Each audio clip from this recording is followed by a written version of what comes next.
digunakan user untuk memasukkan perintah. Yang ketiga, CPU, Central Processing Unit, melakukan pengolahan data menjadi informasi. Yang keempat, output atau keluaran, menampilkan hasil pengolahan data berupa informasi. Yang terakhir, kelima, brainware atau pengguna menerima data pengelolaan. Sistem operasi atau biasa disebut dengan OS adalah perangkat lunak fundamental yang berperan sebagai pengatur dan pengendali segala aktivitas dalam komputer. Tanpa OS, komputer hanyalah kumpulan perangkat keras yang tidak terhubung dan tidak berfungsi. OS berperan menghidupkan komputer dan menjadi jembatan antara pengguna dengan perangkat keras dan perangkat lunak. Salah satu contoh OS adalah Microsoft Windows. Dia menjadi sistem operasi paling populer untuk PC, dikenal dengan kemudahan penggunaan dan kompatibilitasnya yang luas. Windows menawarkan performa yang baik untuk berbagai aplikasi dan game. Internet telah merevolusi cara kita bekerja dan berkomunikasi. Contohnya seperti pada pekerjaan, kolaborasi global. Internet memungkinkan tim untuk bekerja secara real-time meskipun berada di lokasi yang berbeda, seperti menggunakan alat-alat komunikasi seperti Zoom, Google Meet, dan lain-lain. Yang kedua, meningkatkan fleksibilitas. Jadi, bekerja dari jarak jauh dan jam kerja yang fleksibel menjadi lebih memungkinkan dengan internet. Hal ini meningkatkan keseimbangan antara kehidupan kerja dan pribadi bagi banyak orang. Lalu untuk komunikasi personal, internet sangat membantu atau memudahkan kita untuk tetap terhubung dengan keluarga, teman, meskipun kita berjauhan jarak dan waktu.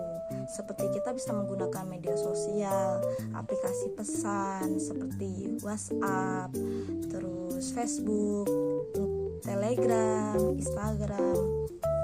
Contoh konkret yang terjadi di dunia nyata karena pengaruh internet, salah satunya seorang dokter. Sekarang ini banyak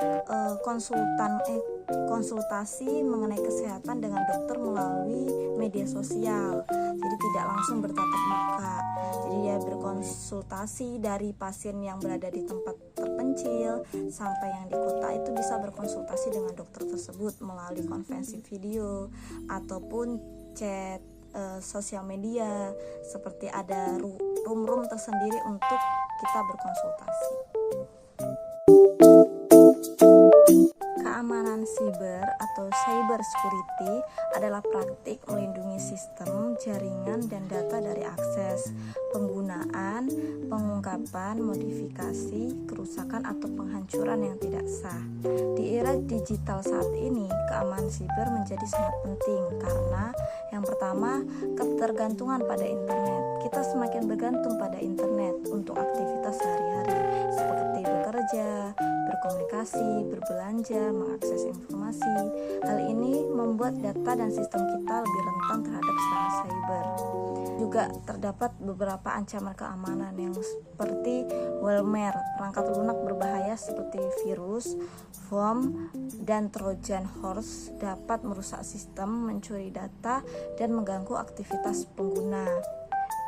Lalu phishing, penipuan online yang bertujuan untuk menipu pengguna agar mengungkapkan informasi pribadi atau keuangan mereka. Langkah-langkah yang dapat dilakukan untuk melakukan perlindungan, seperti gunakan kata sandi yang kuat dan unik pada setiap akun. Aktifkan autentik 2 faktor 2FA untuk akun online Anda. Lalu install perangkat lunak, antivirus, dan anti malware yang terpercaya. Jaga agar perangkat lunak dan sistem operasi Anda selalu diperbarui. Hati-hati saat mengklik tautan atau membuka lampiran email dari sumber yang tidak dikenal. Cadangkan data Anda secara teratur. Pelajari tentang praktik keamanan cyber yang baik dan terus perbaharui pengetahuan Anda.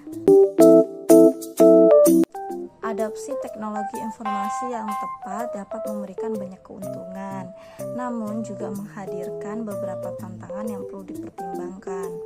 Keuntungan seperti meningkatkan efisien dan produktivitas.